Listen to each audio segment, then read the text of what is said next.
Welcome, everybody, to episode 25 of Smack Talk here at smarkoutmoment.com. I'm your host, as always, Tony Mango. With me today, just Mike Burhan, unless Braden pops up later on. I know Dace is busy watching Phillies game or something like that. But, He's sleeping with a pig. He makes his bacon. But we don't really have too much to talk about. Wait, I got one more. He's porking it. Oh, there you go. Not too much going on this week. Kind of had to wait until the last minute to get some shit to talk about, really. But before we do any of the other kind of stuff that we got, we always have the Ask Him. So what is the Ask Him for this week? Let's see how badly I can do at this one. Okay. He started off in a 9-to-5 profession, made his way to the WWE, where he managed one of the top superstars in the company. But he has always held on to the same gimmick, which drew on his real life experience. Who is he? Go over that one more time real quick. Okay. He had a 9-to-5 job before he went to the WWE, and he managed I'll call this guy a future legend, this guy is a legend in the business, and was a mainstay in the main events. He drew from his life experiences for his character. Who is he? Well, He's got a very high-pitched voice. Well, mainstay in the main events isn't Goldust, so that's not Dusty Rhodes. He managed a mainstay in the main event, so think about it. Managed him. I don't know, Cornette. You sure you want to? Is that your final answer? Yeah, sure. I know it's wrong. Percy Pringle, aka Paul Bearer. Damn. The fucking Undertaker shit. The Mortician. Yep. All right. Boo. He gets fucking his second favorite wrestler's manager wrong. Oh, well, next week I'll fucking try to redeem myself. But... Or he will end up having to do a challenge. Meh, meh, meh. Uh-oh. Let's go into the hot tags. So, hot tag number 1. Paul Heyman may be going into the Hall of Fame in 2013, and there's talk that he could be inducted by Joey Styles. Oh my god! I'm kind of assuming that this might have to do with the whole Lesnar thing, because they're really close. So, I could see them kind close, of... they could be gay. Well, there's also the thing about him being connected to the whole New York, New Jersey kind of area and Philly, all that kind of stuff. So I could really see this happening, and I wouldn't be surprised if it did. I'm all for it. I don't know. Heyman deserves to be in the Hall of Fame. Well, you can't deny the man's a fucking genius. Right.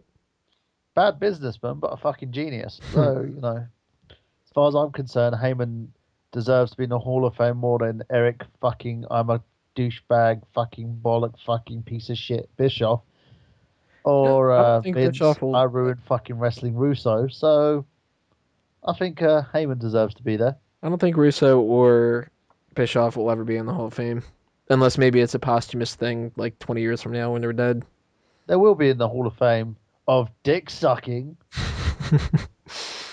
Well, on the topic of Lesnar, there's also talk that he's going to be allowed to wear sponsored ring attire and T-shirts and everything like that, which was apparently one of like the guarantees in his contract that he needed to have this kind of happen.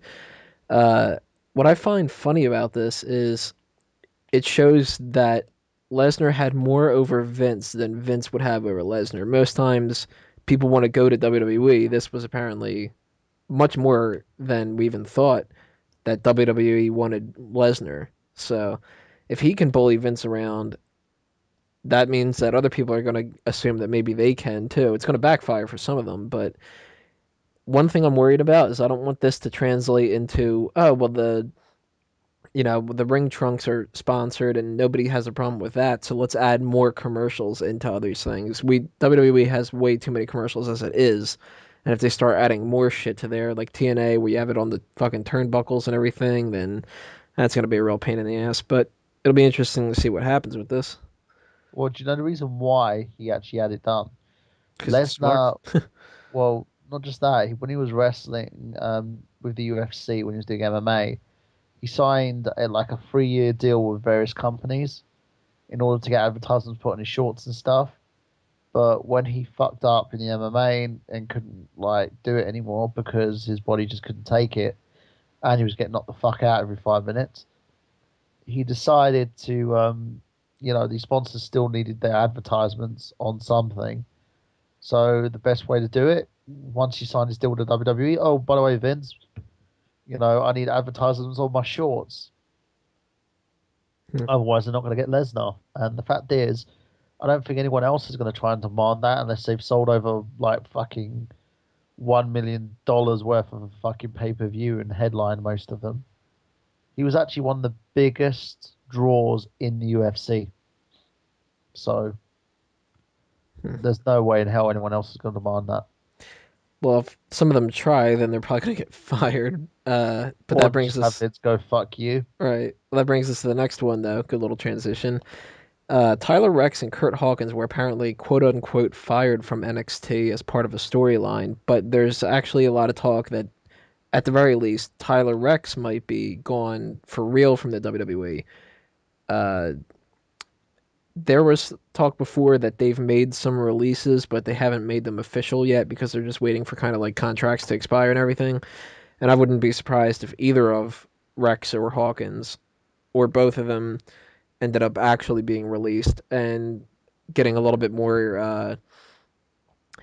more leeway for some of the newer FCW guys that are coming in. They've already gotten, if you count people that aren't really necessarily there because of Skip Sheffield's injury and stuff, you got Ryback, you got Sandow, Antonio Cesaro. There's talk about the Dean Ambrose McFoley thing going on. Dave There's Washington.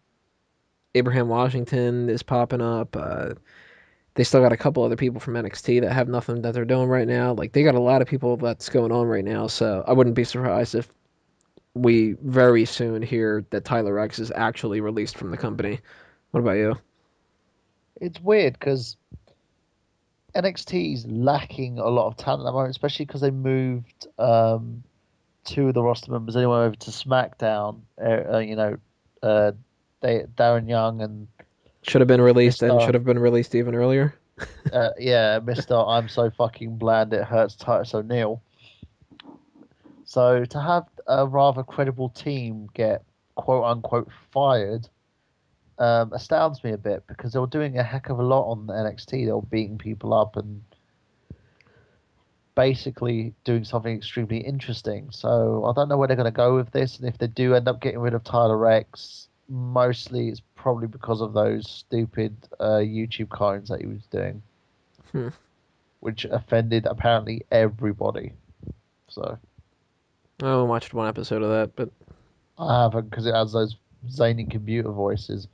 Because it looks like he made them using some fucking YouTube program that's pre-programmed to do Go. Was it Go Animate? That's it. hmm. Because they literally go, I am in a house. I am in the world. I'm talking about this. And it drives you fucking insane. Well, that's it for the hot tags. Next part, we're going to talk about the latest round of the tournament. And then we're going to end this off with a review of TNA's Lockdown. And that's it for this whole week. So check out part 2 coming up right now.